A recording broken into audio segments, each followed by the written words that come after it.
Ultra-processed foods dominate our shelves and screens, but they're taking a huge toll on our health. All 15 of these solutions may not be easy to implement, but even adapting just 3 or 4 can make a huge difference.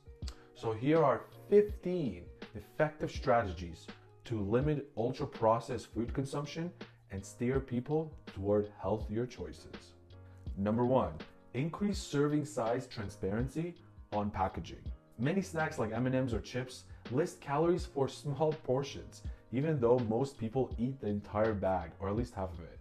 By labeling the entire packaging as a single portion or even half of it, consumers are more aware of the real calorie count, which can help curb overeating. Number 2, shrink portions and keep the price relative.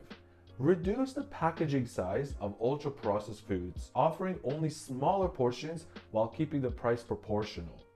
This approach can limit overconsumption and promote more mindful eating habits. Number 3, eliminate harmful additives in low nutrition foods. Ingredients like MSG are used in products like chips or snacks to increase their appeal.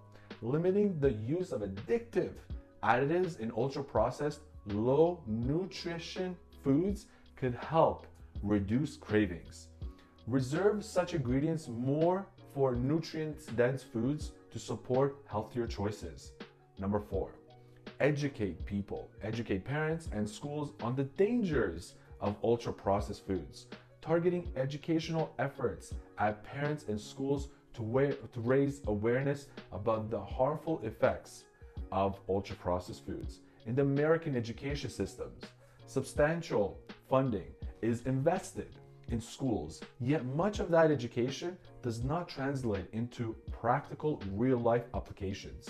By reallocating more of this educational focus toward the awareness of ultra-processed foods, students can gain knowledge that directly impacts their health and lifelong habits. Empowering parents and educators with this information enables them to make better food choices for children, shaping healthier eating habits early on. Number 5, add dietary fiber and nutrients to ultra-processed foods. If eliminating ultra-processed foods isn't feasible, make them healthier by adding essential nutrients. For example, adding psyllium husk to breading of a chicken nugget or fortifying snacks with fiber can help bridge nutritional gaps and eat less, so less consumption. Number 6, graphic warnings on packaging inspired by the tobacco warnings. Place bold graphic labels on ultra-processed foods because the packaging can clearly communicate health risks. Such visuals make it harder for consumers to ignore the dangers of these foods. Number 7, increase taxes. Increase the taxes on ultra-processed foods. Apply higher taxes to ultra-processed foods to make them less affordable, similar to taxes on tobacco or alcohol.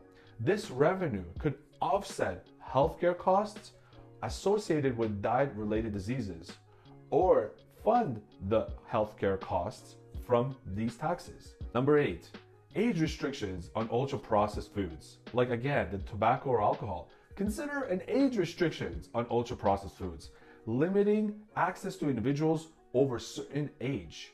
This can help protect children or teens from the negative effects of these foods on their health. The next solution we have is to enforce realistic food advertising standards. Regulate food advertisements to ensure that the actual product closely resembles the ad. When sandwiches or burgers on TV commercials look loaded with meat and vegetables and toppings, the real item should match the ad. This would reduce false advertising and encourage brands to present realistic expectations for their products. Number 10, ban cartoon characters on packaging. Remove cute characters and mascots from ultra-processed food packaging to reduce their appeal to children.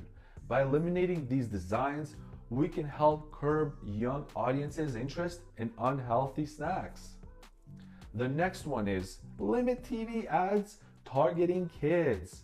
Following the UK's example, ban or try to ban as much as we can advertisements for ultra-processed foods that target children. Reduce exposure to these ads that can help prevent unhealthy eating habits from forming at a young age. Especially when they're growing and their organs are developing, we don't want to give them ultra-processed foods, no way. Number 12, place ultra-processed foods out of sight in stores.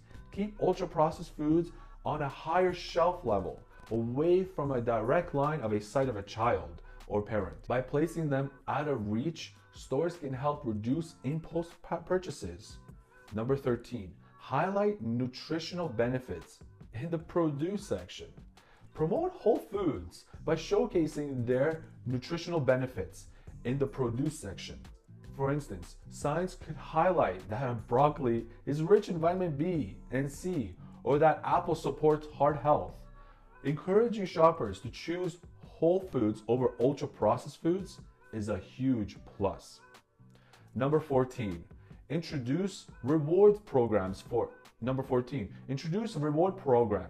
healthier purchases. Implement reward programs or discounts who choose whole, minimally processed foods over ultra-processed options, similar to points or cashbacks or the food stamps. These incentives can encourage healthier food choices and make fresh, nutrient-rich foods more appealing.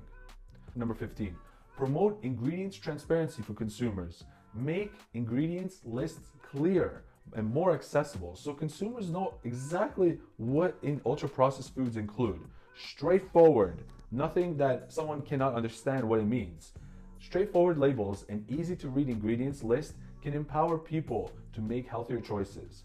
And a couple other ones that I would like to mention is spread awareness on not to give our children sugar at the age of 1 or 2 or 3 or something like this, because we're giving our kids, our babies, sugar or foods that have sugar is like a big no-no. Like, what are you thinking? Therefore, these are the 15 plus another one perhaps that we can start considering. And if we just add a couple of them, we'll start making a difference. I hope somebody considers these implementations. Contact me right away. Again, subscribe, and it's all about those foods and dietary fiber.